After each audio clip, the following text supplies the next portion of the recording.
Hey guys, Frank here, and welcome to another jam-packed episode of Digital Classroom. And this is a special one because, well, we pre-recorded it. Normally we're live, but this time we're semi-live. And the reason is actually pretty simple.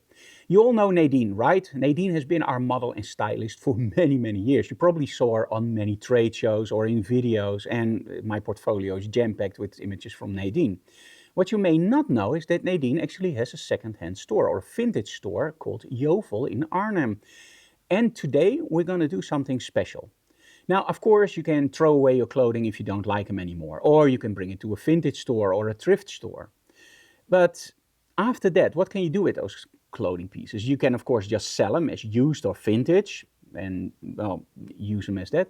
Or you can do something we call upcycling. Now, we all know recycling, right? Recycling is we're going to not throw something away, but we're going to recycle it. So we're going to make something new out of it. Upcycling is something else. With upcycling, we take an original piece of clothing and we upcycle it. In other words, we make it more interesting. And today we're going to shoot several outfits that Nadine prepared for this digital classroom. And that's the reason why we're not doing it live, because there is some time between changes. And I want to give a little bit more attention to the retouching process in these images, because I think today is going to be awesome. We're going to do a lot of different setups. And of course, I'm going to show you the lighting setups. Normally during the digital classroom, of course, you can ask questions during the live stream. Because that's not possible today, we did solve it. The moment we're broadcasting this, Anouk and I are live behind the computer. So that means that you can still ask your questions. And now you get a direct response from me or Anouk because we're just sitting behind the computer watching with you guys. So I hope you enjoy this slightly different episode of Digital Classroom. And again, if you have any questions, just act like we're live and just put questions in the comments below.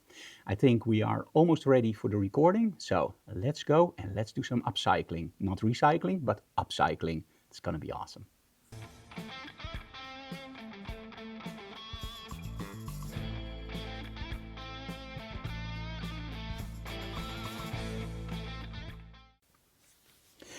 Now, the first thing, of course, we have to talk about is the backdrops.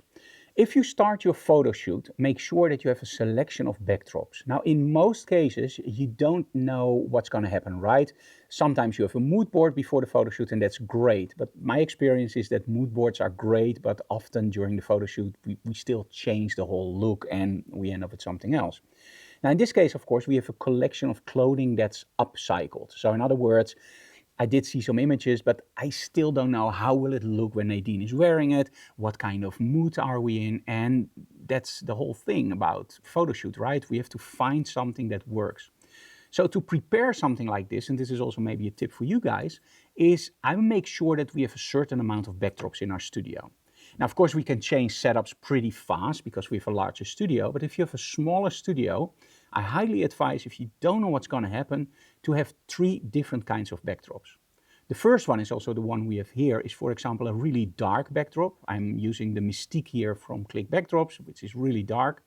I have also a gray one including a floor. That's awesome because that's one that will always work. Whatever you want to shoot against a gray backdrop, especially with some small patterns, that's one of those backdrops you have to have in your studio. And we have one scenic backdrop. Now with the scenic backdrop, it's always a matter of will it fit with the outfit. Now I saw one of the outfits and I'm pretty sure that it's going to fit, but that doesn't really mean that I'm also going to use that backdrop.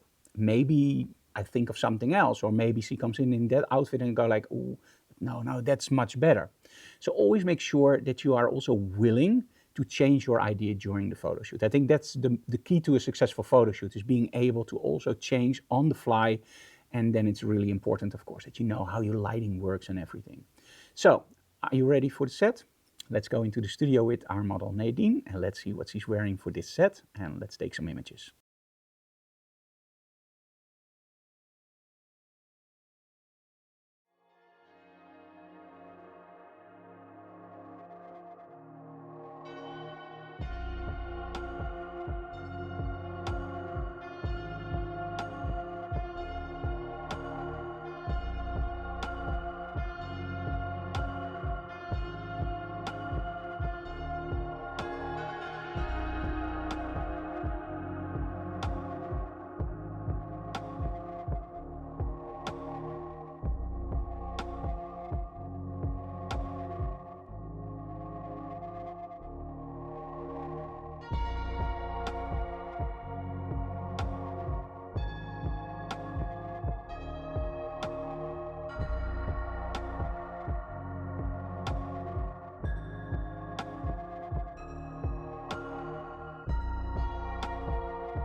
Okay, first setup, Nadine actually created a beautiful outfit. Now, again, it's upcycling, so not recycling. So she's actually wearing a skirt, and if you look at her sleeves, those are actually an old skirt. How about that? The trousers is an old nice pants with a little bit of a sports pant in there. And of course also the cap, she created a little bit of extra over there to make it more appealing. So a totally different set, and of course the chains will help when you walk around the street that people will recognize you and hear you coming. So if you have a great outfit, show it, right? So the first thing, of course, we want to make sure that something like this is captured properly. Now, I like high contrast images, so that means that I like my light fall off to be fast. That also means that when I choose my light shaper, I choose something that spreads out the light. Now, when you look at how a light shaper is designed, you can actually see how it spreads out the light. For example, you can spread it out straight on, or you can spread it out from the sides. And that's one of the things that I love about the S26 that I'm using here. It literally spreads out the light, so that means that I can place it pretty close to my model, have a rapid light fall off, and then have great high contrast images. If you have a softbox, for example, that spreads the light out a little bit less, you place the light further away and now you have more light on your backdrop and a slightly longer light fall off. So that's why I choose this one. Now, because we want to make sure that the whole clothing is nicely on the image, I'm gonna make sure that my light is a little bit further away than for a portrait. But I don't want to make sure that everything is properly lit. We want to make sure that we still have some interesting play with shadows and light in our images. So if Nadine is ready, we're gonna meter the light and we are ready for the photo shoot. So Nadine, stand against the backdrop if you want, also if you don't want, of course. And we're gonna use our light meter. I'm gonna hold it in front of the area I want correctly lit. And I'm gonna get a light meter of 4.0. And it means that I set my camera up on f4 and then I have a properly exposed image. So let's try that out. And I'm gonna take my camera. I'm gonna go for f4 and I'm gonna do, let's make sure that that goes right. There we go, look a little bit down. Perfect.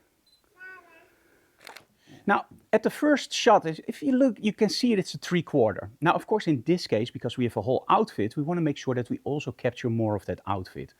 Now, in most cases, what I love to do is shoot landscape mode. Now, landscape mode is pretty much my favorite setting for one very simple reason: positive space. You see me calling it positive space? Yes. Officially, it's called negative space. But I think it really draws the viewer in. Think about composition. Let me shoot one image straight on, just dead center. There you go. Now, this is interesting because it's Nadine and it's a great outfit. But what if I play a little bit with my composition and, for example, I place her all the way on the side? Or maybe on the other side. As you can see here, by using that negative space, you can really draw the viewer in a totally different way. But of course, in this case, we want to make sure that we show most of the outfit. Now, our backdrop is big enough if I go far enough back. But in this case, let's just shoot it in portrait mode. Now, you do have to take into account when you're shooting in portrait mode that I'm using a slightly wider angle. Now, when you talk about lenses in the studio, a lot of people will go for the 70 to 200, but in my case, that always compresses. And I also like to work a little bit with a lens that has more of a wide angle. So that means I'm using the 24 to 70.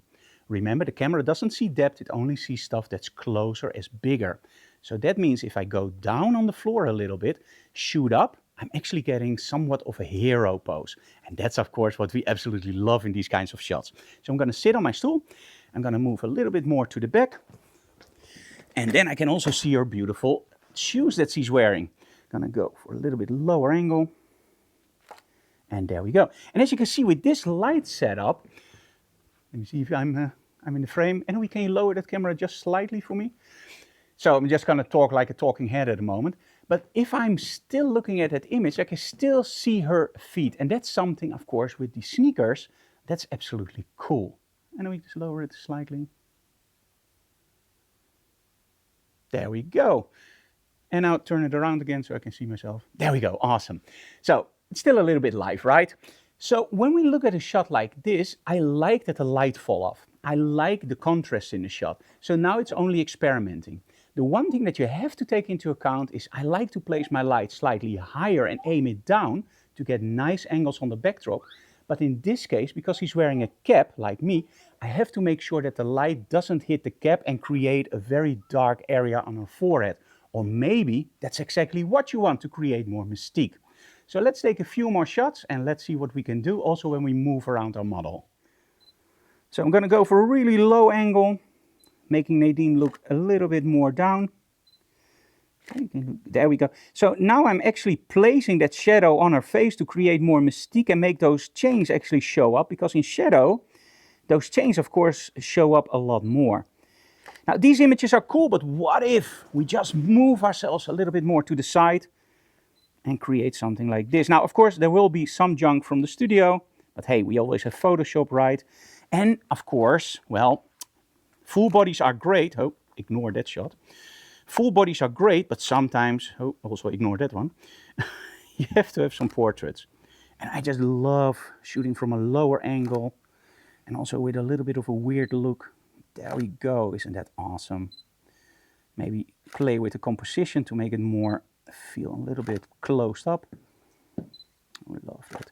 And of course, not everybody likes that, so we're also going to do that from the other side to make it more broad. And play with the composition there a little bit more. So this is dark face, and when she tilts her head up, we have the light face. As you can see here, totally different look, totally different feel and vibe. Chin down again. Look at that. Awesome. Great. Okay, final shots. Let's try one in landscape mode. And as you can see here, I have to go back for landscape mode. There we go. And that's going to be a lot of Photoshop that I have to do.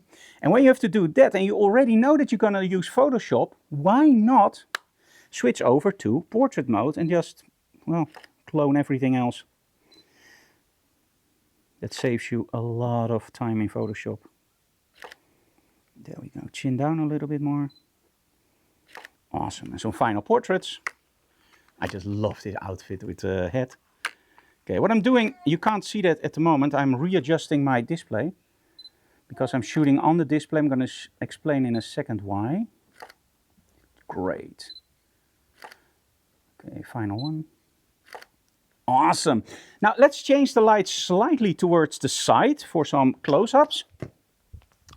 And when I move the light to the side, I like to focus on the head. So on the cap, in essence, I should remeter, but let's not do that for now.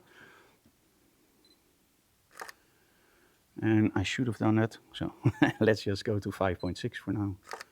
Much better. And of course he has this white area over here, so that means that the light hits that white and blows it out. So what we can do for that is actually move the light here and make sure that it only hits in equal parts the outfit. Look at that, much better. Because if it's on equal parts, we don't see it as, oh, there's one side blown out. Takes away a little bit of the direction of the light, but for these kinds of outfits, that's not a real problem. It's about the outfit. There we go. So first set, really nice. Let's go to the next one. Hey guys, Frank here. Do you struggle with your photography? Do you have people looking at your images going like, yeah, I really like that shot, but... And you know, everything before but is BS, right? And you often get that response, but nobody can really tell you what's wrong with your images or why it doesn't just hit that nerve that you want. Why doesn't people get excited about your images like you do, right? Am I missing something? We all know those questions, right? I struggled with them a lot when I started out with photography. And I wish that I found somebody that did proper portfolio review. Not a portfolio review where you just burn to the ground or where you only get positive reviews. No, a proper portfolio review that looks at the technique, the lighting, the posing of your model, the expressions, the clothing, the styling, the backdrops, how you place your light, what kind of light shapers you use, but also about that other part that's really important, retouching. How do you retouch your images? What do you do with the skin? How far do you go? What do you do with colors? How do you bring mood in your images? How do you enhance that little lens flare that was there in that one image and isn't really nice in the other one? Well, if that sounds like magic, it isn't really. It's called a proper portfolio review. So we have a special offer for you guys. 10 images for 100 euros. So what do you get for 100 euros? I review your 10 finished images, but you also get to send in the raw files. And from a select amount of those images, I will do a proper retouch video, showing you everything that I would do with those images. And don't worry, you don't need to love the outcome. The fun thing is, if you see what somebody else does with your images, you can get some information from that and maybe get some elements where you go like, hey, I really like that one, I'm gonna do that in my retouching. So if you want to progress in your photography, if you have any questions, or if you struggle with why don't people like this image, our portfolio review is the perfect solution. 100 euros for 10 images, only a limited time available. So join us now for your portfolio review. Info below.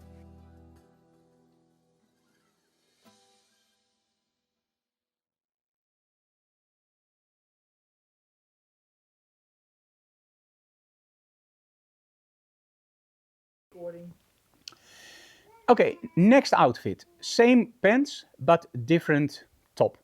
Now, this top is made out of a skirt, see-through skirt, and she has ties, and in the back even a little a vlinderdasje, how do you call that in a week?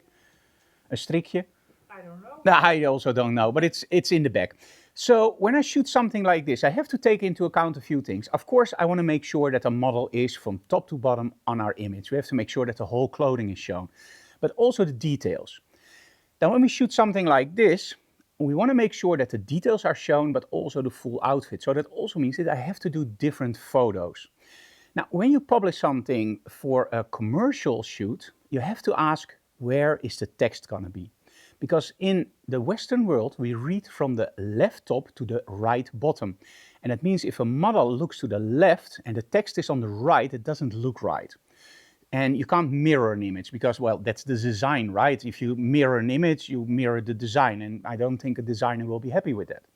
So in this case, of course, because it's for the digital classroom and for her website, we don't really look at left or right or whatever. We're just going to shoot it from different angles and that's okay. But it's important to shoot the whole outfit. And in this case, because there are all these small details, I'm also going to focus on those small details. Now, if your client goes like, I don't need the details, trust me, shoot the details. Same thing when your client says, I don't need a portrait mode, I have enough of a full body shot in landscape mode or a portrait of only that part. Do your own thing. Shoot 100 images the client wants and shoot 50 that you think the client needs. It happens a lot to us that we did exactly what the client wants, and then afterwards I did a few shots myself, and in the end the client mostly emailed back like, hey Frank, I saw those images coming in at the back, can I see them please? And those ended up in publications more than once, and otherwise they have to hire a photographer again, or they miss those shots. And now you know, if you do stuff like that, you're going to be hired back again, because you think ahead, you think with the client, and in the end that saves the client time and money. So close-ups of the details, and of course also the whole outfit. This is important. Before the photo shoot, you talk to the designer, you talk to your model, what do you find interesting? And sometimes they go like, oh, I have this little detail here, I absolutely love that. Make sure that that's on the picture. Okay, let's start with the light meter, because we have to make sure that everything is nicely exposed, of course. Hold it in front of the area you want correctly lit, and there we go. 8.06, that's almost f11.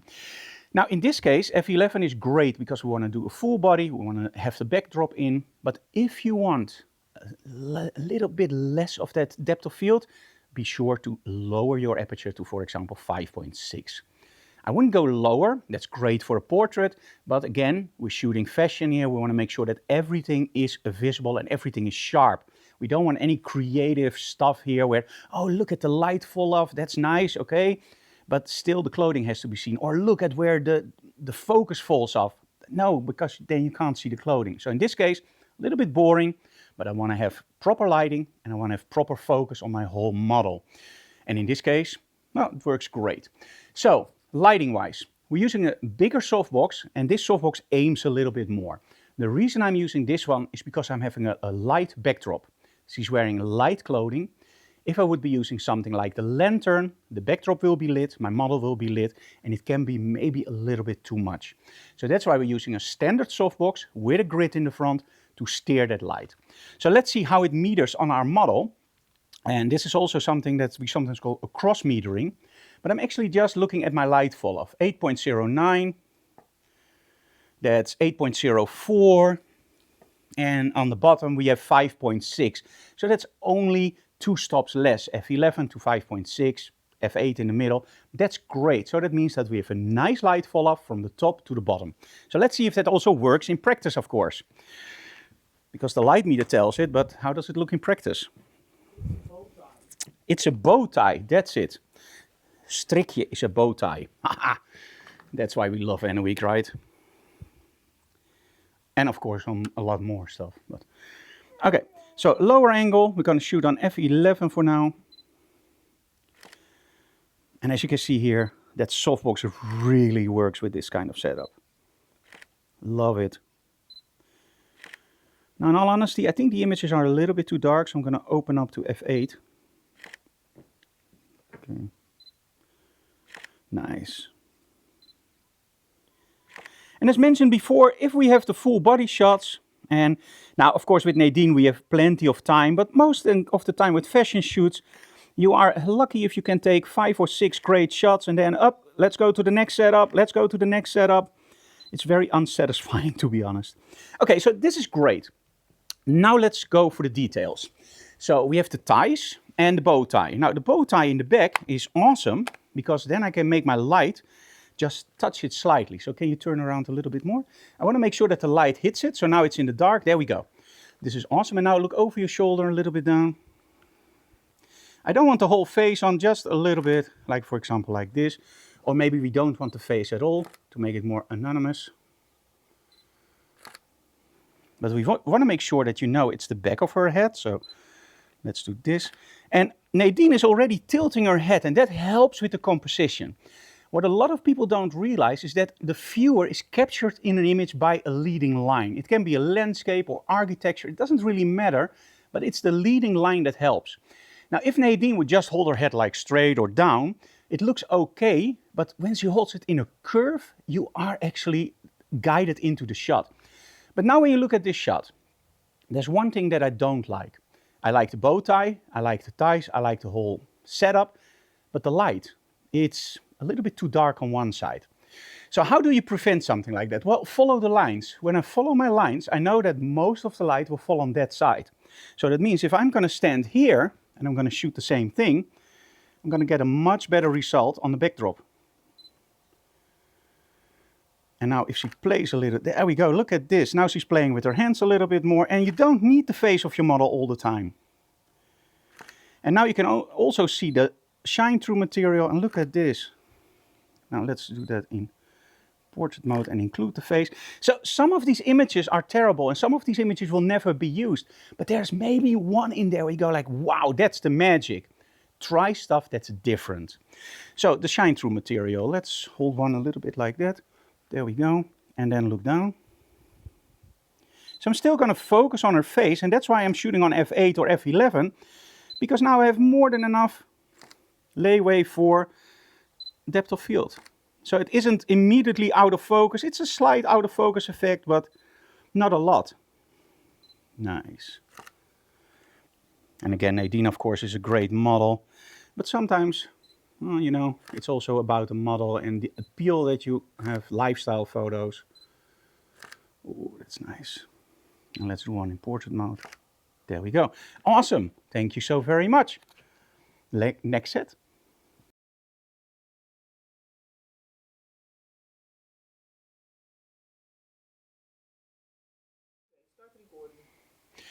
Okay, next set.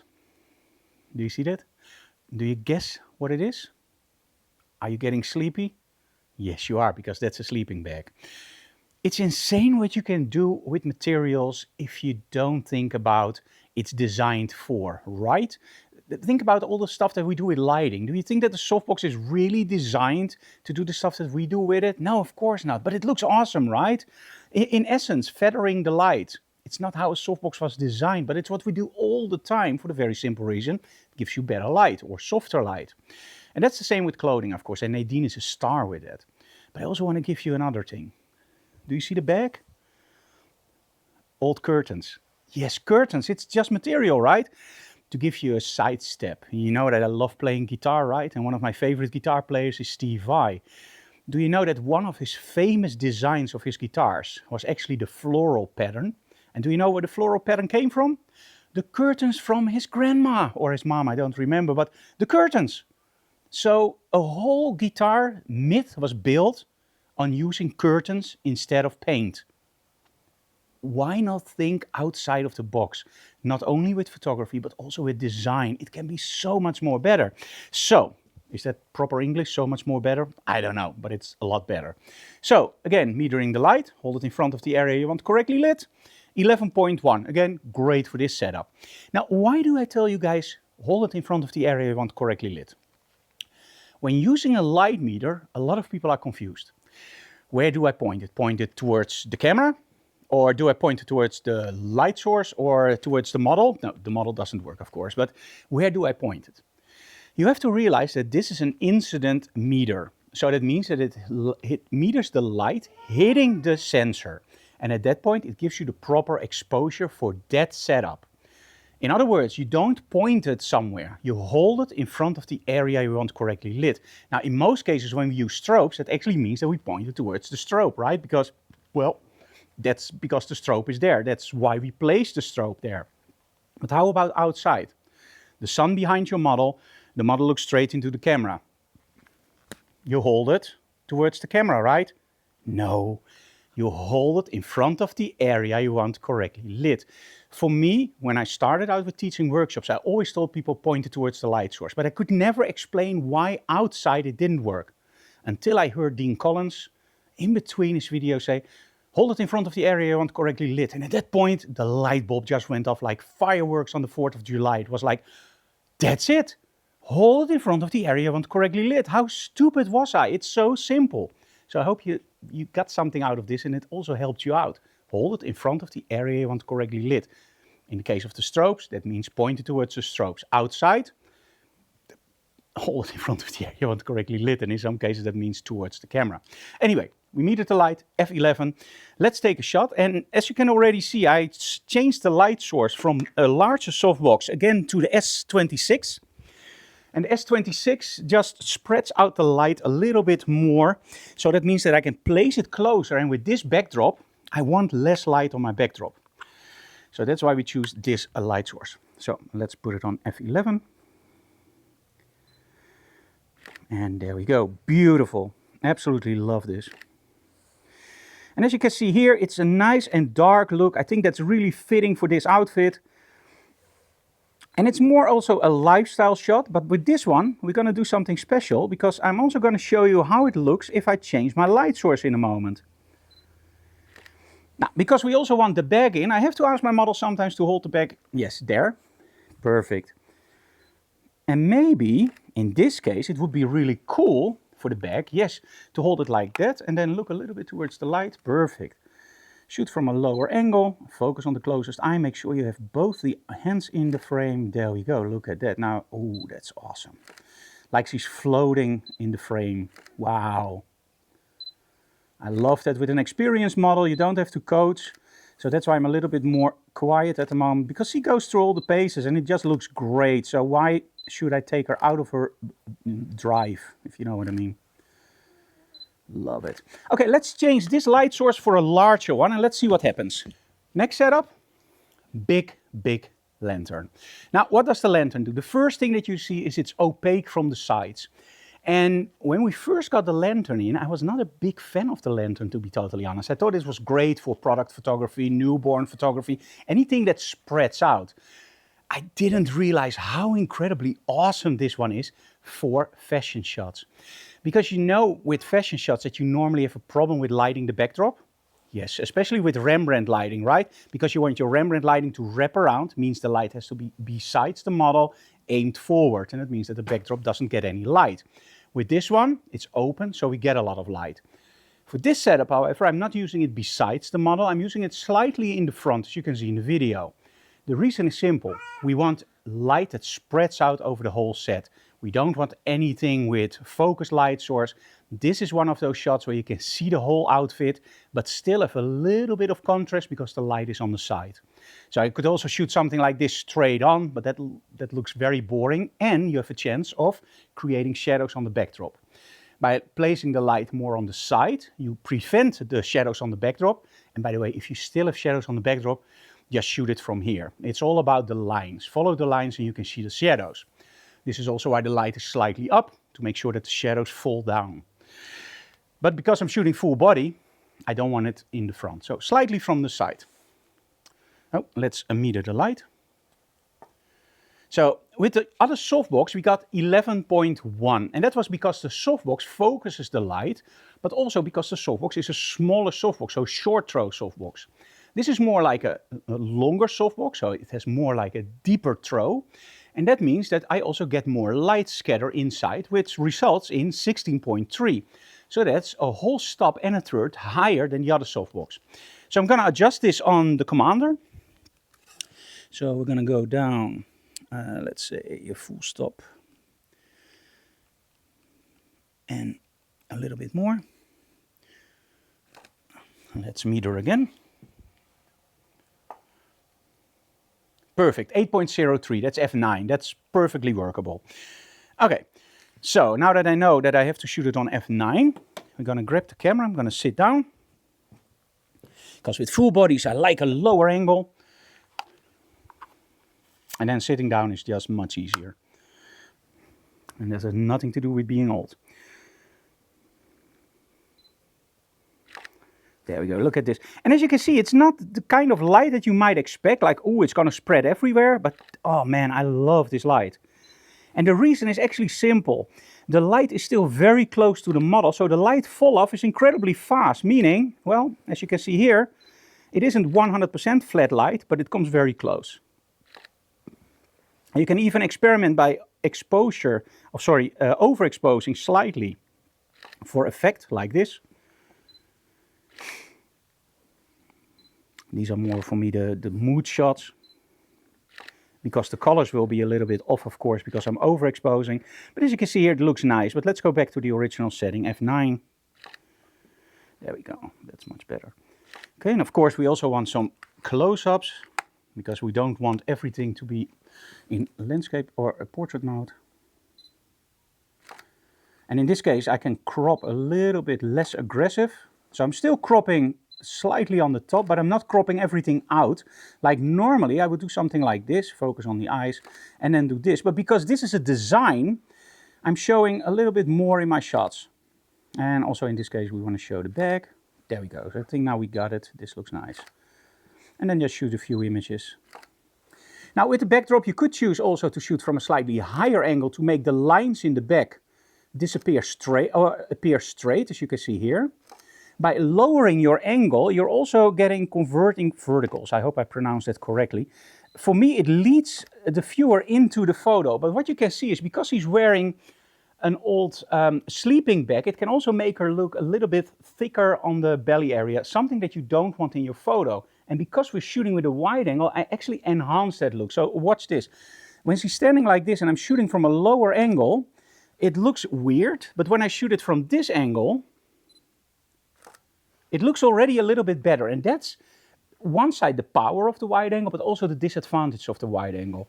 So if you want to shoot something that is a little bit more creative, and you know that, well, she's wearing something that makes the bottom look really big and on the top it's better, why not shoot something from the top down? So for example, stand here, make your model look, for example, here a little bit, and shoot it from a higher angle. And now you can even shoot it, of course, like this. Oh, sorry. And there's nothing wrong with this. And now it's really flattering for my model. Look at this, wow.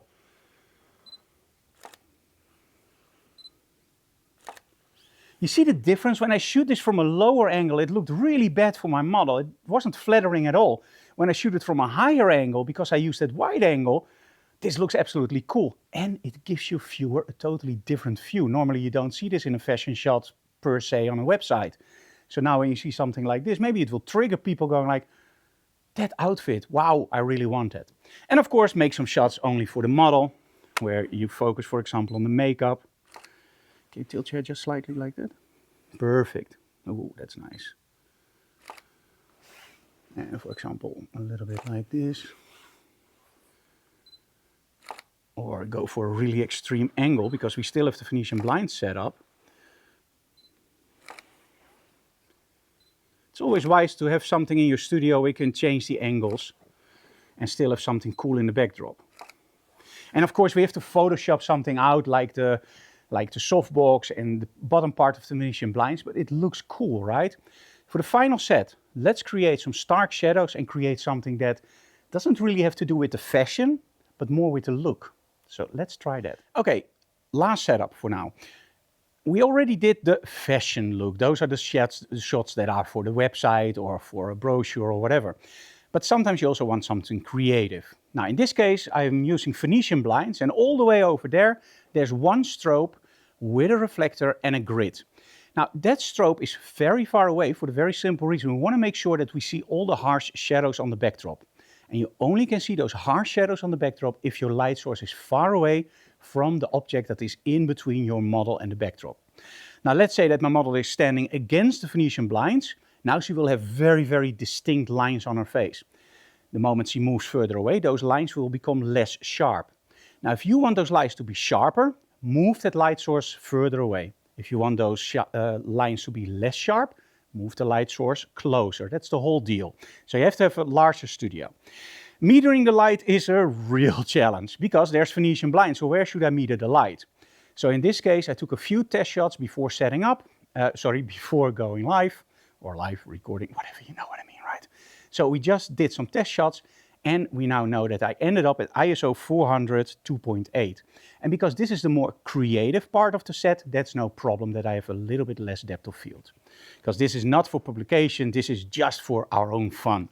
So Nadine, can you look a little bit that way? Let's not include the Venetian blinds and just show you the shadows. Then you get something like this.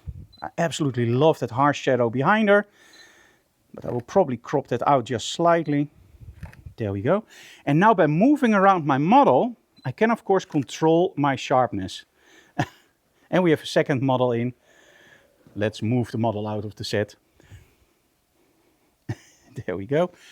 Okay, so by changing my angle, I am now slightly getting more of that Venetian blinds in if I'm not careful. As you can see here. And that also means that now I'm going to change it to the Venetian blinds. So Nadine, can you stand against the Venetian blinds, please? And just look down and open them up slightly. There we go.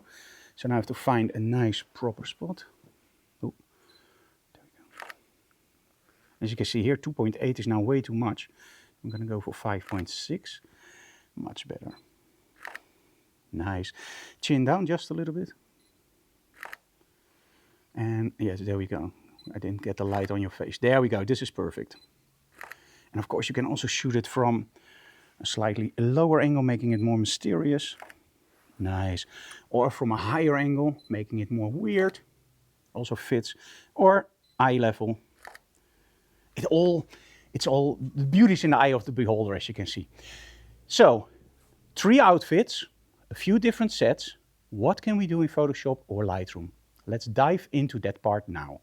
Hey guys, and welcome to our studio in Emerald. My name is Frank Doorhof, and today I want to talk to you guys about something that we get a lot of questions about. Hey Frank, how do you like this image? Hey Frank, what can I improve in this image? And of course, I love to help you guys out. But online, I mostly am limited to just saying, hey, I really like it, or continue like this, or change this. I can only do short images because, let's be honest, we get so many questions. So that's what actually got us thinking. And we started a Patreon. Now what is a Patreon? Well, let me put it this way. Do you want an extensive photo critique every month? Do you want the bed phone, where you can directly contact me with any questions you have? Do you want to be a member of a group that's closed off on Facebook that have the same interests as you guys? That isn't about putting people down, but it's actually about helping people progress in their photography and retouching. Well, that's our Patreon. Now, by joining our Patreon, every month you can deliver 1 or 2 images. We're not that strict about it. And I will do a whole video. In that video, I will show you how I would do the retouching, what I would change about the shot, and I give you a whole lot of tips. That video is put online on a closed-off website. And it means that only the guys from Patreon can see that video and help you out. So I help you out, and the whole community helps you out. It's just an awesome way to learn. So, if you like what we do, of course, the first thing you can do is subscribe to our channels, leave comments, and smash that like button because we really like it, and tell other people about it. But if you want to do a little bit more and help us out creating the awesome programs you enjoy, like Behind the Closed Doors, Digital Classroom, quite frankly, our upcoming podcast, Beyond Photography with the Doorhofs, and a lot more, then please join our Patreon. I already know you're absolutely gonna love it. So head on over to the link below and start joining our awesome group on Patreon and get a lot of benefits. Thank you so very much for supporting our work.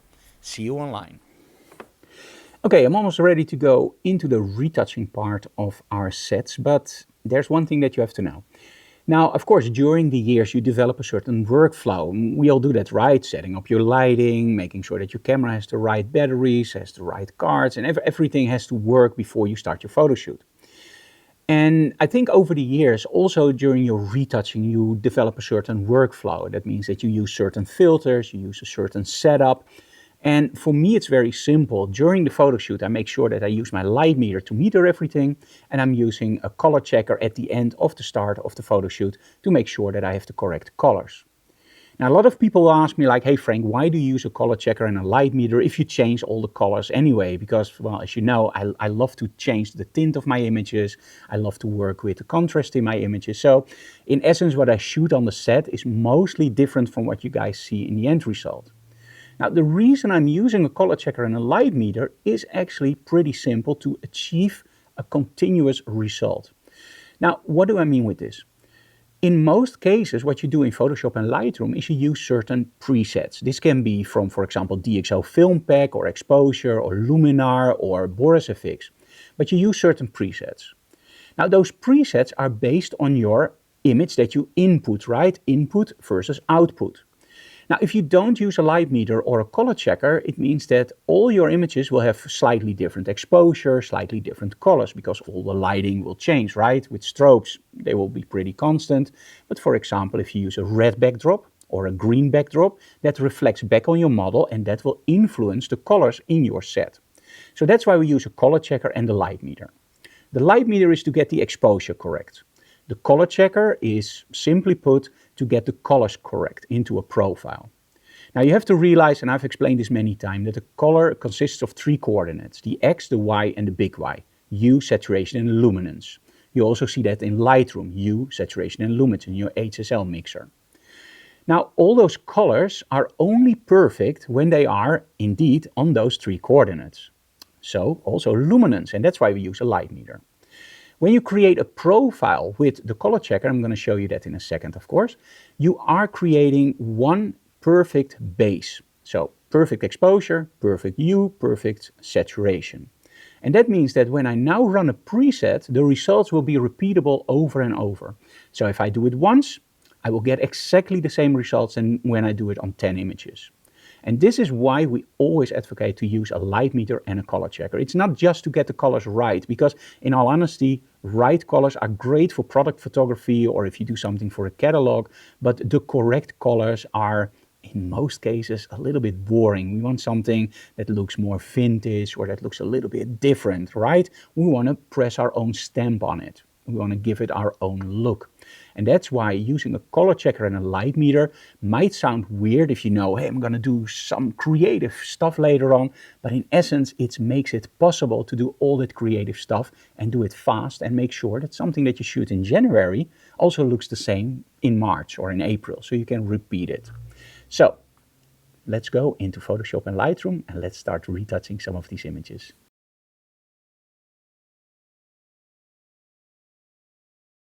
Okay, we are in Lightroom, and of course the first thing that we have to do is decide which images to retouch, because, well, we've got a lot of images and I don't know which one to retouch. Now, I got a lot of questions about this, so I decided let's just dedicate one part just to show you where I look for in an image that I select and why I delete certain images.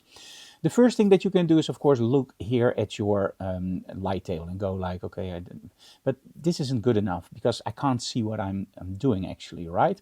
So I want to look at each image separately. Now, what I look for is, first of all, composition. However, composition you can also change. So if the composition isn't 100% right, and I can later change that with, for example, the crop tool, I will literally do that with the crop tool. But sometimes you will just immediately see in an image, this doesn't work, so let's delete it. So let's go through the images. Now, when I don't like an image, I will give it an X, and I will not give it stars yet. We're going to do that in the second run. Now, one of the jokes I always make is the first DVD I got from Shrek was actually the first animated menu we saw on a DVD was from Shrek. And you constantly see a donkey jumping up, pick me, pick me. And that's exactly how I'm going to do it in Lightroom. I'm going to go through the images really fast, and then I'm going to select each image where I go like, oh, I really like that one. So I'm going to go here. No, don't see anything wrong with these images. Oh, wait a minute. This one, I don't like her pose like she's standing. I know pretty sure I'm never going to use that one. So X. So let's go on. Maybe the shadows. You never know, right? So just keep that in. Okay, nice. So all these images are okay. Only here I cut off her hands, but I still like the pose. So maybe you can make another composition. This one I don't like. It's too straight and no. So give it an X. This is better. It's okay. When I look at those are nice. I don't like that one with the eyes closed, so X. This one I don't like with her arms like that, so X. I don't like this area here, so X. This is okay. This is okay. Nice. Oh, this one is really nice. So I'm going to go through these images here. I see that I miss one of the arms, so I'm going to take that one off. Same here, looks weird. Now I see her hand, so I'm okay with that. So that one can stay. Slightly overexposed, but that's no problem. We can fix that later. Out of focus. I don't like the pose here. It makes it too wide. This is okay. Yeah. No. Okay, next set. That's okay. Eyes closed a little bit, so no. Okay, like those detail shots. No. That's, I think, better with the eye creeping through. Yeah, that's nice in focus. That one is maybe that one is also nice. You know, when you look at the focus here, this is why I shot it on f8, because then I have a little bit more depth of field. If this would be totally out of focus, I would without any doubt go for the image where she's covering up her eye, because here it looks also a little bit mysterious. You can see the eye through. So I'm a little bit in doubt between these two shots. I like them both, so I'm keeping them up. And in the second run, we're going to actually select our selects. Okay, here we have a few that are the same. Here she isn't closed up completely yet, so let's keep that one. That one is a wrong crop. That one is much better. This one is okay, but this one is much better. So let's keep that one. This is even better. Okay, next set. Too dark on the suitcase or the bag. It's okay. Too dark on the bag. I don't like the nose shadow here, and I know we've got some that are better. Like here, so take that one out. Nice. This better. This is much better, the nose shadow. This is more like a butterfly. The other one was way too more to the side, which I don't like in those kinds of shots. No eyes. No. No. No. But this one, by the way, because of the eyes, I don't like the interaction between the nose and the eyebrows. This is something that sometimes it happens and it can look funny, but I don't like it. Okay, let's go through. These are not stellar images per se. Some are really nice, but I'm not deleting everything that I don't like. This is, by the way, do you see the difference in softbox? This was with the, I believe, the S26, and this is with the lantern. You immediately see it's much broader. This one I don't like for the way that she's standing in front, although it also has, you know, sometimes you are just in doubt, so just leave it in. But this I don't like. This I do. And the difference is the pose. When you look here, you see that she's bending forward and there's only this curve. And then when you go for this one, we have the curve here, we have the curve here, and we go that way. That's that leading line I'm talking about. You also call it the S-curve in the body of the model. And for me, that's key. That's so important. And when I don't see it like here, it feels like a deck of cards that just falls down. And this is the house of cards that's standing. It has this S-curve, much more powerful. Also here the expression, it's a little bit like, okay, let's do it. No, and Nadine has much more expression than that. So, okay, these are the close-ups. So I didn't like that one. This one is okay. I'm not one that loves it when the model looks into the camera. I always think it's a little bit mysterious when she looks past the camera or below the camera. Okay, this was a lower angle shot. Do you see what I mean? It feels massive, and Nadine isn't massive there. So it's the clothing. But if you shoot it under a low angle, this is also the port where, for example, a paying client can get really angry with you. Like, I'm not like that. I'm not. No, because you shoot it from the wrong angle. And that's because, well, you have to go a little bit higher with these kinds of shots. Or make it close, like here. So here, and the coat is more open. Here it's a little bit more close, but still it's too massive from the bottom. You can cover it up with, for example, the back, but I still don't like it. Or straightforward. This is better because now you have the lines here. Look at the difference. So this is okay if I use a little bit of liquify tool, but we're not gonna do that because, hey, it's a fashion shoot, right? In this case, okay. But from the top down, it isn't something that you would normally see, but it just gives me, look at that, just gives me a totally different vibe. I absolutely love this. And the lantern is great for that kind of lighting. These are all nice. Okay, this, I don't see the face, so that's an X. I think I missed focus here. There we go, yeah. This is how it's supposed to look, yes. Okay, this one is okay. No, too much shadow. Oh, that's nice. These are the more, how do you call it, the portfolio shots. This has nothing to do with the designs. These were just to make something cool. And we're gonna do one of those too, so don't worry. It's nice. Nice. Here, I want the light on her eyes, as you can see here. This one is on the edge. But here it's too dark, so I'm going to give that an X. This one is okay, okay, this is better. At one point, Nadine actually got, I think, what I meant with look through. And this is so difficult because the model doesn't see what you see through the lens. So you have to communicate with your model constantly. And it helps if you have a model like Nadine that's really just synced with you. She knows exactly what I mean, when I need it. And that's so easy to work with. So as you can see here, you don't need a lot of conversation. It just works. Okay, so these are the bad images. So let's do now delete rejected photos. Now, the trick is I deleted a lot of those images, and I actually deleted 50. Now, some people will come at you and go like, hey, Frank, I want more images, right? And I've shot 349, which is insane because I didn't shoot 349, but my camera started counting somewhere.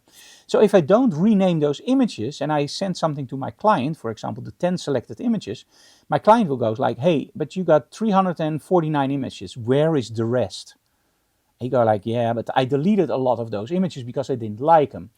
Some clients will go like, yeah, but those are my images. No, they're not, but let's just prevent it. So what I do, now I have all these images where I go like, okay, all these images are okay. If a model really wants them or a client, they can get them. There's nothing wrong with them. They're not out of focus. The composition is right. It looks okay. So what I'm now going to do, instead of using 349, I'm going to go here. I'm going to go rename photos. I'm going to give them the name Nadine. And I'm using a custom setting, which actually means that it gives me the month, the day, the year, and then the number. And I press OK. So now when I deliver my images to the client, I still deliver 10 or 20 images. So they are labeled randomly, of course. But now my client, if she or he demands more images, I can at least give him all the images and say, okay, just look through those images, whatever you want, I will retouch for you, because everything that's now on my computer are images that I stand behind. It's not my favorites, but I can retouch them for them. So let's select the best images.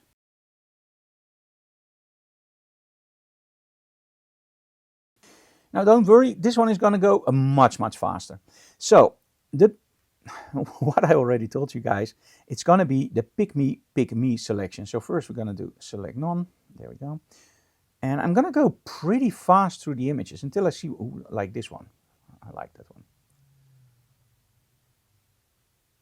This one is cool. Oh, this one is awesome. Nice.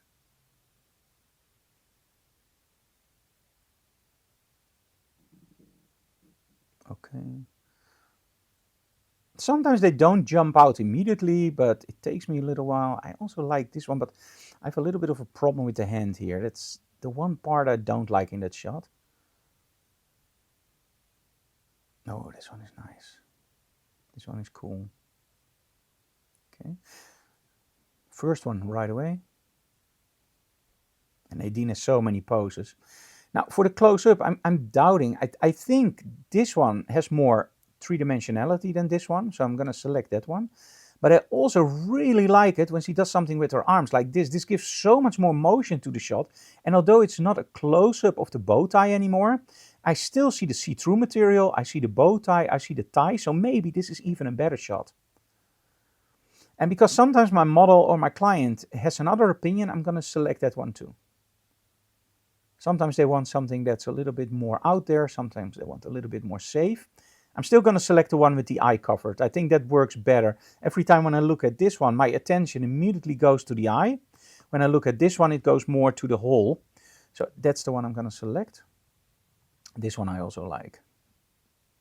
This one already on the monitor, it was something that really appealed to me. The curves, it's just a great shot. Maybe I'm going to make it a little bit wider on one side, but we can do that in Photoshop.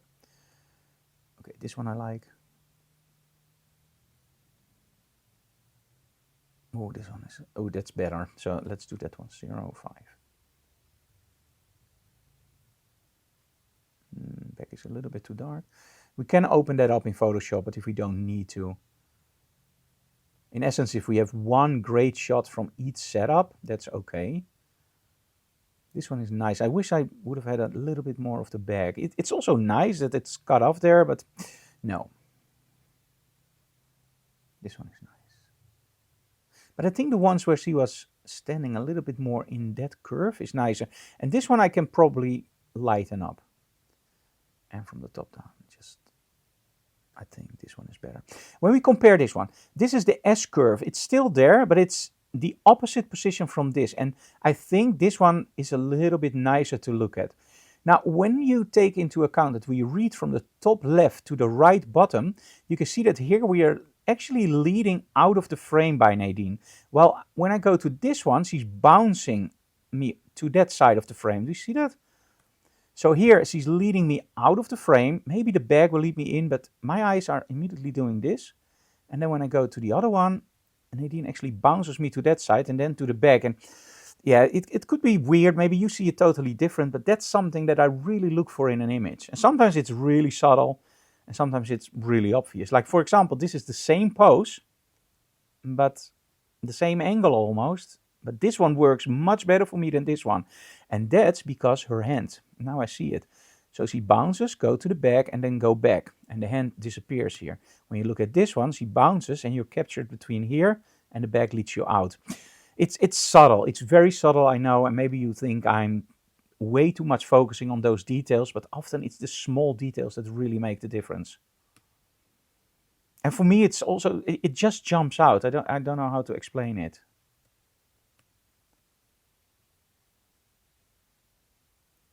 Now, I like this one, but I think we have something that's better. I love this one, but I don't know if we can get the highlights back, so let's try that. No, we still have something here, but this can be a great black and white one. Let's do that.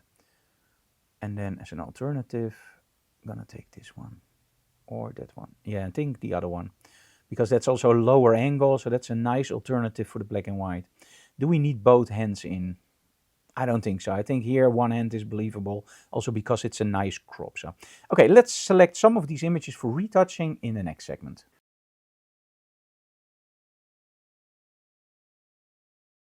Now, as you can see, I selected 21 images, which is a little bit overkill.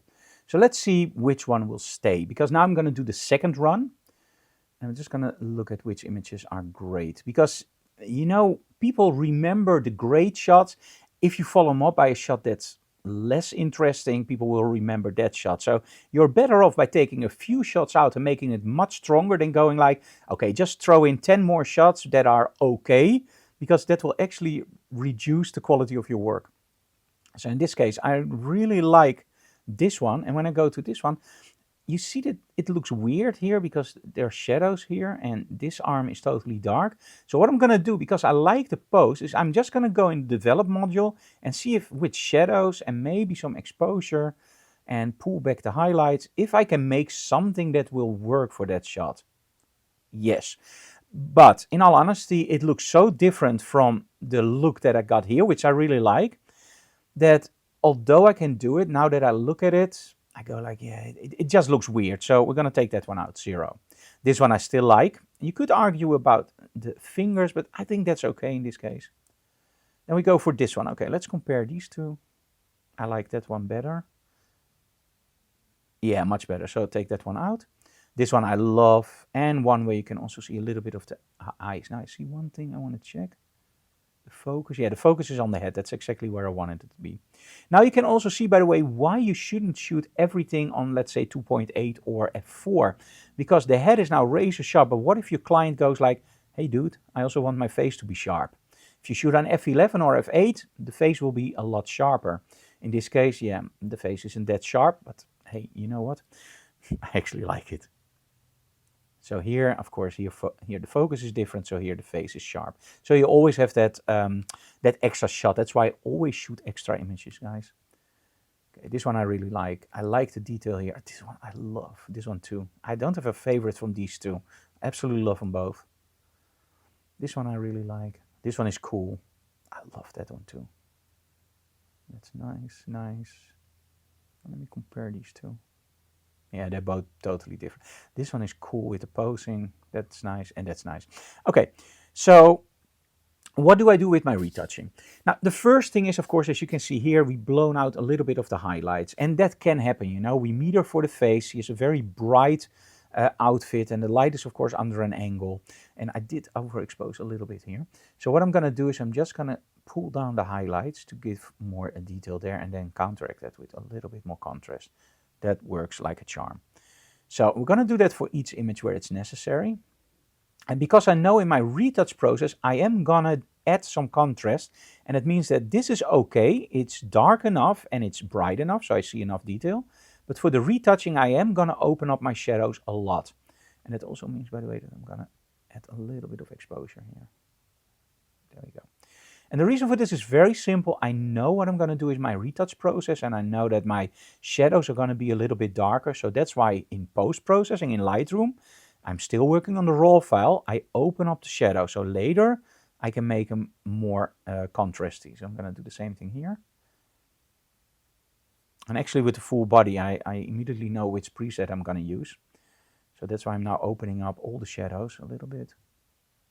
And this is, by the way, nothing to do with lighting on the set, because if you do this with a reflector, you also get different shadows here and different reflections. So in essence, yes, you can use a reflector to open up those shadows like I'm doing with the slider.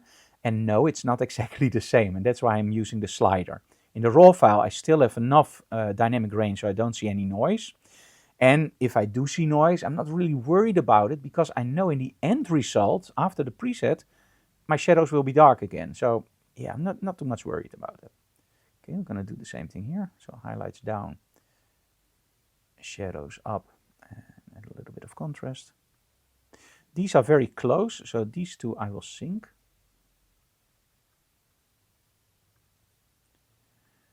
There we go. And here we have the second set. So I'm going to do exactly the same here. So I'm not going to show you and bore you guys with that. I'm going to do that offline for a second, and then I will be back and we're going to dive into Photoshop.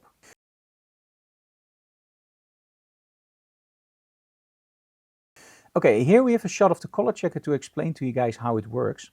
The color checker is from Calibrite, and if you go to the website from Calibrite, you can actually download the software for free. If you have the software, you can install it as a desktop application or inside of Lightroom. Now, in my case, it's inside of Lightroom. So how does it work? You shoot it, as you see here, as flat as possible. And what I normally do is I will go into the develop module and do a white balance on my color checker. And now we'll go to File, Export. And if you scroll up, you will see X-Rite presets. Now, in your case, it will probably be Calibrite presets, but I already used the color checker when it was still with X-Rite. You go for the color checker camera calibration and you just give it a name. Like in my case, Giotto, I believe this was the S26. And you press export. Now, as soon as you press export, it will go and create that profile, and then it will ask you to restart a Lightroom. Now, as soon as you restarted Lightroom, you have to, of course, assign that profile. Now, go to your develop module, as you can see here, and go to these 4 squares. Press, and now you can see that you can see all the creations I got, all the presets. But let's compare it, for example, to Adobe Color. And I hope you can see this on YouTube. When you go to Adobe Color, they're not supposed to be 100% camera accurate. They're, for example, enhanced landscape, enhanced color, give it some monochrome look, do it neutral or do it standard, or for example for portrait. And those work great, but they're not accurate. They are great for portraiture, but as you can see here, the colors do change in intensity, and you don't want it. Of course, you want something that's 100% natural. So that's why you create your own profiles. Now, in my case, for example, this is our studio RG Coder, but this was, for example, the photo fair. And as you can see here, in the photo fair, I was shooting in a tent, and that tent has a different color than my studio. That color reflects back on my model, and it will influence the colors, as you can see here. Because when I go to my others, as you can see here, there's hardly any change, just a little bit. But when I go to the tent, boom, there we go. A lot of blue. And here we go, all the different presets. Hardly any differences until I hit something where I go like, that's something completely different. Even my flash bender has about the same preset as all the others. This is one other. Here we're using an umbrella. So that's not a softbox, but an umbrella. And I think that one, look at that. The 2 umbrellas are actually exactly the same. But as soon as you go to our quickie, the softbox, you can see that we have a slightly different look there. So this is why it's important to create your profiles. Now, in my case, when I got my profile, I just select all my images and I do sync, and then only, of course, for the preset. But this is where you can find your presets. So I hope that helped you out with the color checker shot.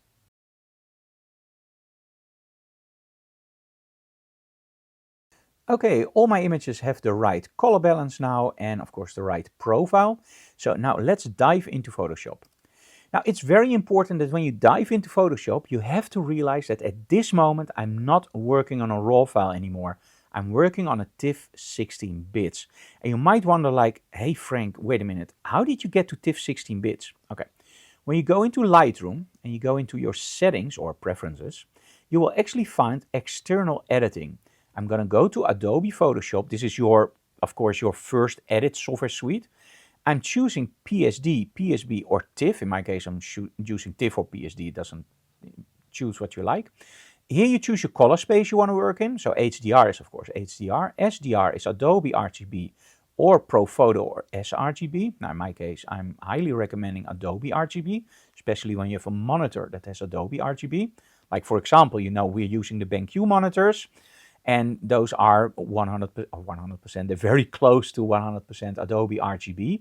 So that's absolutely great to then edit in Adobe RGB. You really get the nice color saturation that you want. Also, by the way, if you're in the European Union and you are looking for a new monitor, just drop me an email. We still have a 10% discount on European customers for BenQ monitors. So make sure you drop me an email for that.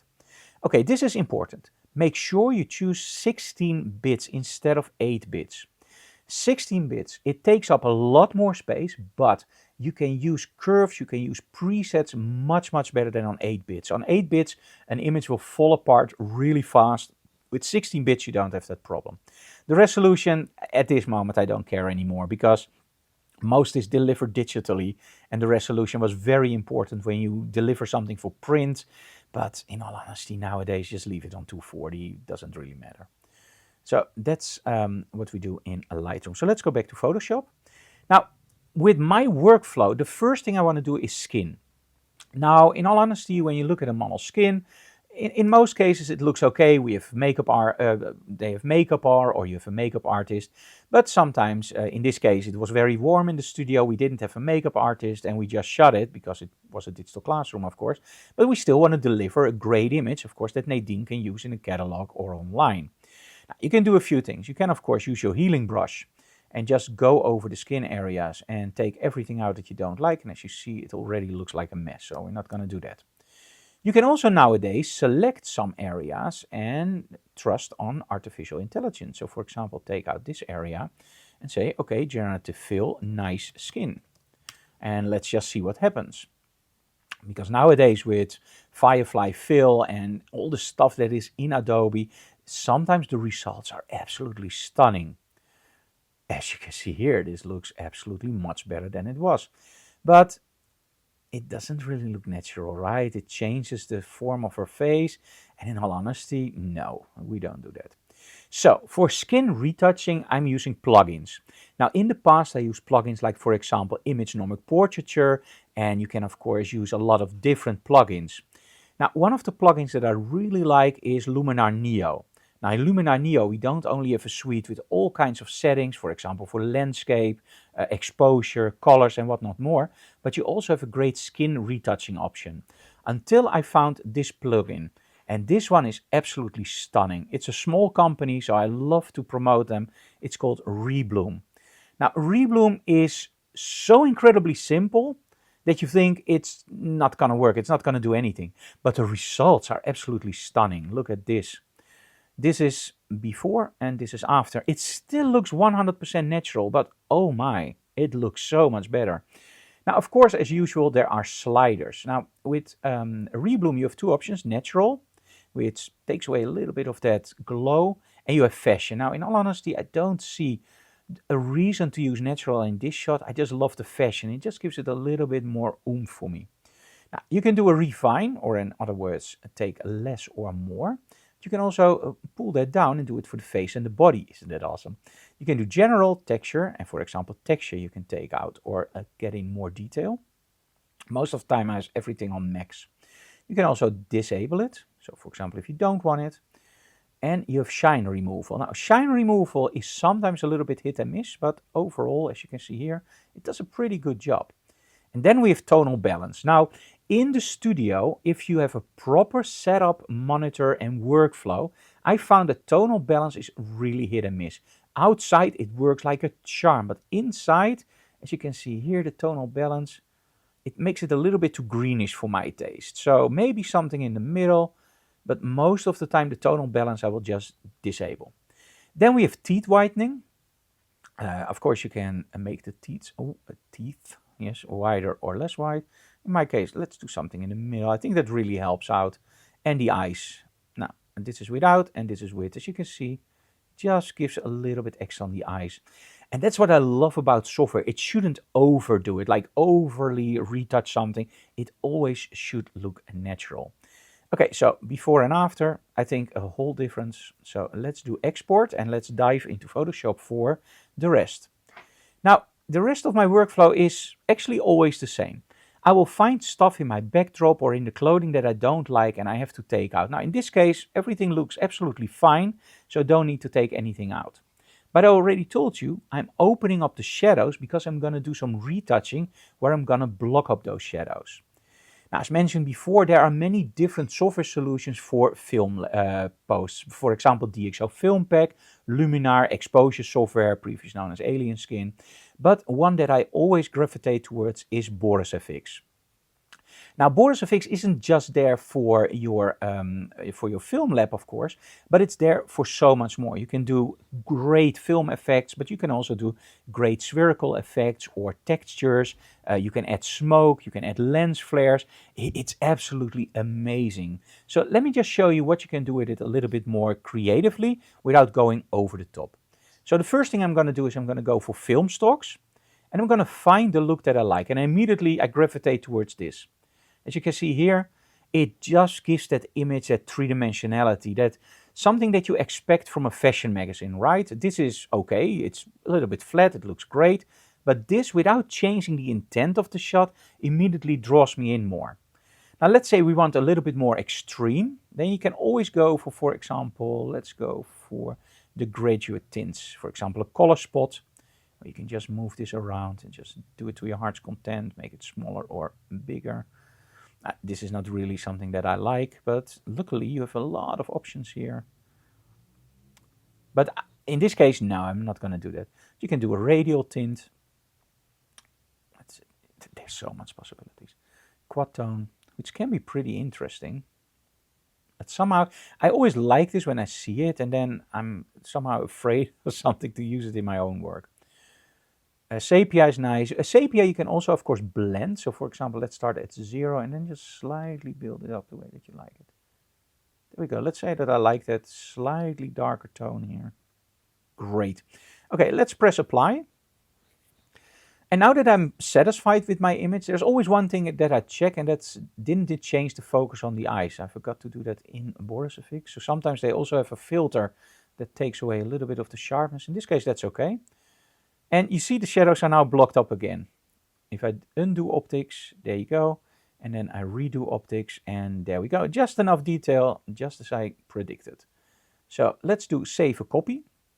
Now, in most cases, I will do a saved copy for the very simple reason you can do everything, of course, with with TIFF and 16 bits, but that just takes so much space in your hard drive. You don't want to do that. So let's go for Studio, and let's create a folder, Nadine, for this photo shoot. And I'm going to go for JPEG. And of course, Adobe RGB, and save. Now, the fun part is, because we are using a color checker and we are using a light meter and everything else, is that for the next shot, I can just go like this, and I can go, okay, open up the shot, Command E. Then I'm going to go into my filter, Rebloom, and I'm going to leave everything the way that it was. You have to wait for the bar on the top to close. Sometimes I press too fast. There we go. Press export. Everything else looks fine. So now the only thing I have to do is go into Borisifix and go into optics. And it will ask me, do you want the same thing again? Yes, there we go. Press apply, and I'm fine. Now, in all honesty, when I look at the composition like this, I go like, it's very centered, and in this case, I like it. But what if you don't? Well, Photoshop has this great expand crop tool, but how does it work? Well, there's a little trick. Just press in the middle, and now just take your image and just move it slightly to where you want. There we go. And now just press generative expand, and just don't type anything in there, just do generate. What I now did is I'm actually just letting Firefly fill in my background. And let's see how that works out. In most cases it's perfect. In some cases it's hit and miss. And sometimes it creates something really cool that never was there. As you can see here, that works pretty well. Now the question is, which one do I like more? Do I like my previous one more, or do I like this one more? And in all honesty, I actually like the new one more. So let's save that one. What do you think of that? File, save a copy. So as you can see, the workflow when I did my first image was, okay, we have to find everything out. We have to look at how everything works. What do I like? Do I like this color? What can I do in Borisifix? But after that, it's simply a matter of opening up your images and then taking out what you can't do on the set, for example here. So I'm going to select my tool. Now you can have a few options. I can do also, of course, content aware. So let's see what content aware does here. That's not really nice, but it's okay. I can use it, but let's say what generative fill does. Now, if you are using credits for generative fill, don't forget that content-aware fill also works great in most cases. So it's a little bit like, what do you want to use and how many credits do you have to spend? So it's filling it up. And most of the time, look, this looks nicer than the content-aware fill. I have to be totally honest with you guys. This looks way better. Okay, this is nice. Okay, layer, flatten image. We're going to go to Rebloom again. I'm not going to show all the images, don't worry. But I just want to show you how you take something out. So we're going to wait until the bar is done. And again, get Rebloom. If you are doing portrait photography, it's literally awesome. It sped up my workflow like crazy. Go for Borisifix. And press yes. And there we have our image. So it looks a little bit like, hey, is that all you do? But do remember that the first image, that was the most important image. That's the image where I determined the look. That's the image where I spent a lot of time creating that look and making sure that everything looks fine. And this is also the reason why we use a color checker and the light meter. because I want to make sure that every image that I take after that has the same base, so I don't have to work around stuff. I can just press OK and do it like a monkey can do the work. Not that I'm a monkey, of course, but in essence, a monkey can do the work. Okay, so let's try one from the other set, and we're going to do that a little bit shorter, of course. Okay, for today, I want to do these two images finally, as final shots, sorry, because they will get both a totally different look, and I absolutely love these images. So with this one, we already determined that I overexposed it slightly, and I can't get it back without that nasty thing over there. So what you could do, of course, is tell Photoshop, fill it in, but let's just make it black and white. So add some contrast and lower, or not. No, of course not. We want to make sure that we see all the details. So I'm going to lower my highlights until I don't see that it's blown out. So if I do this, it's clearly, okay, there it's blown out. So let's make it more nice and filled in, because we know we're going to do black and white. And the shadows with black and white, I like it to be very open, because then later on with black and white conversion, I can always make sure that I have more contrast there.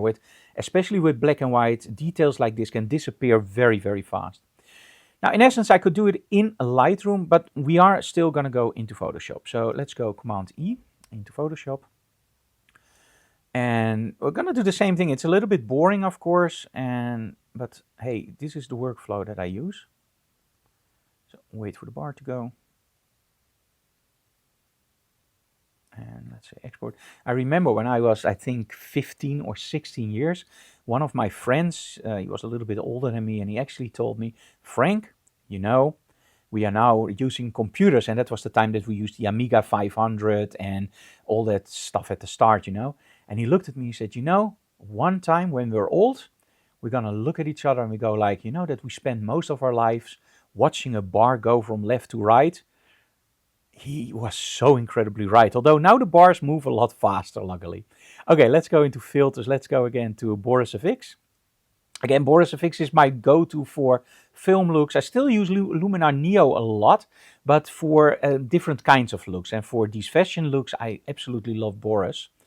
So the first thing I'm going to do is, because this is a new one, I'm going to go for film stocks. And I'm going to actually select my black and white, because otherwise I know exactly how it's going to go. I'm going to see an image in color and go, oh, this is awesome. Like, for example, this. Don't make it black and white, Frank.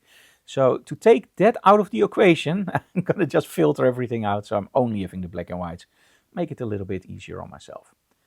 Okay, and I'm just going to go through it. The same thing like I told you guys before. The donkey moment. Pick me, pick me. Oh, this one is cool. I love the dark lips. That's nice. Let's see if we have a better one. No. This one, more detail here, and the lips are a little bit less dark. I absolutely love this one. So we're going to go for that one. Great. Can you add some lens flare effects over there? Yes, you could, but it makes it, I think, less powerful because, well, you shot it and it already looks great. But just for fun, let's try how it looks. I have to take out the vignette then, of course. So I'm going to go for lighting effects. Where are you? There you go. And I'm going to go for lens flares.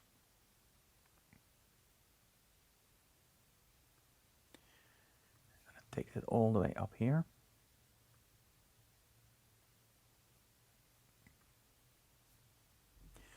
And this is the cool part about Boris. You can just drag and drop the effects.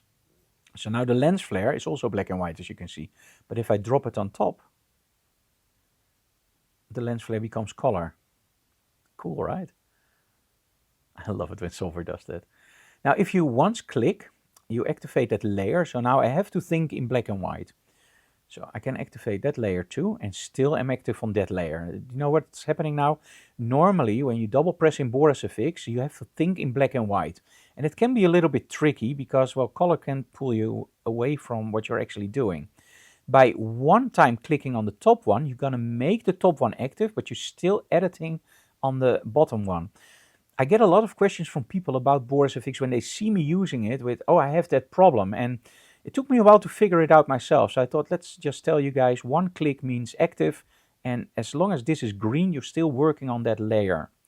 As you can see, the lens flare does add something, which I do actually like this part here, you can always see how does it look when I take it out. And I actually think it adds something to the picture. I'm not going to say that I'm going to use it, but I do want to show you guys what you can do with software.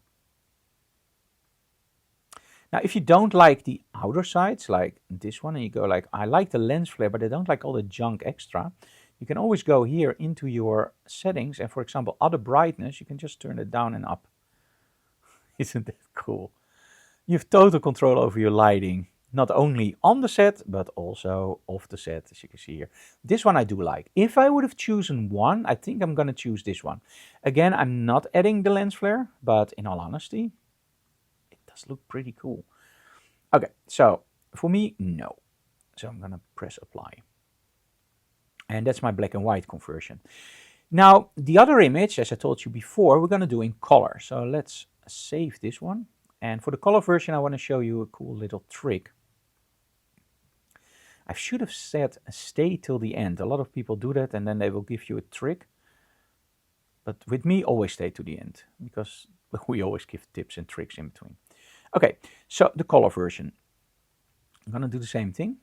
I'm going to go into Photoshop. And I'm going to do the rebloom first.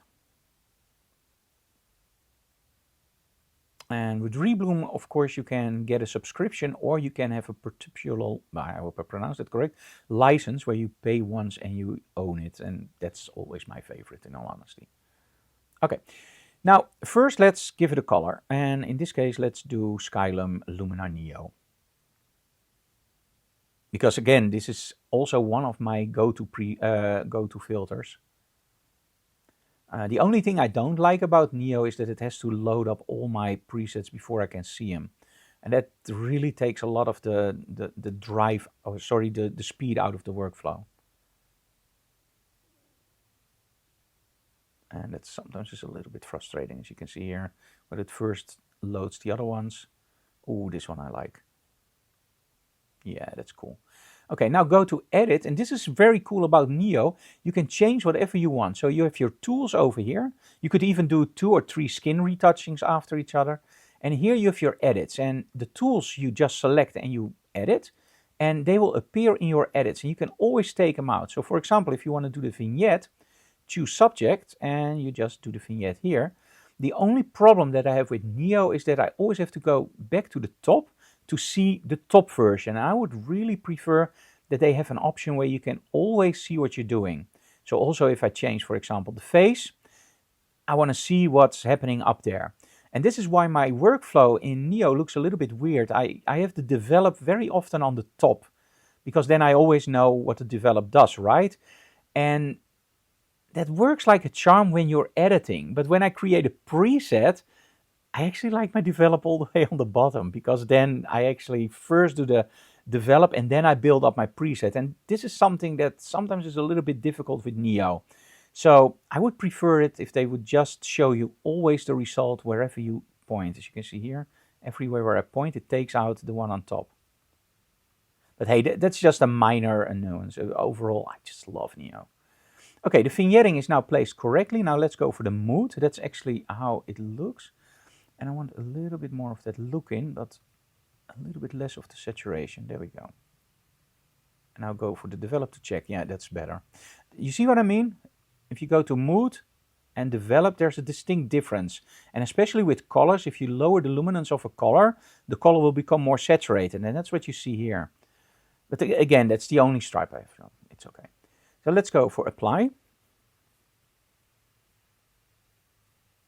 And now I want to show you a little trick that blew my mind. We all want total control over our colors, right? And you can do a lot with, for example, your tonal balance, or you can do a lot in Lightroom or Photoshop, or with saturation or whatnot more. But what if you want to create something that's different, that just gives you a different vibe?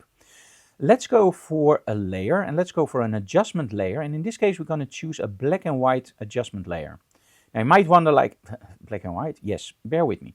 We're not going to do it as a black and white adjustment layer on top or overlay or soft light. We're actually going to do it in luminosity. There we go. And press OK.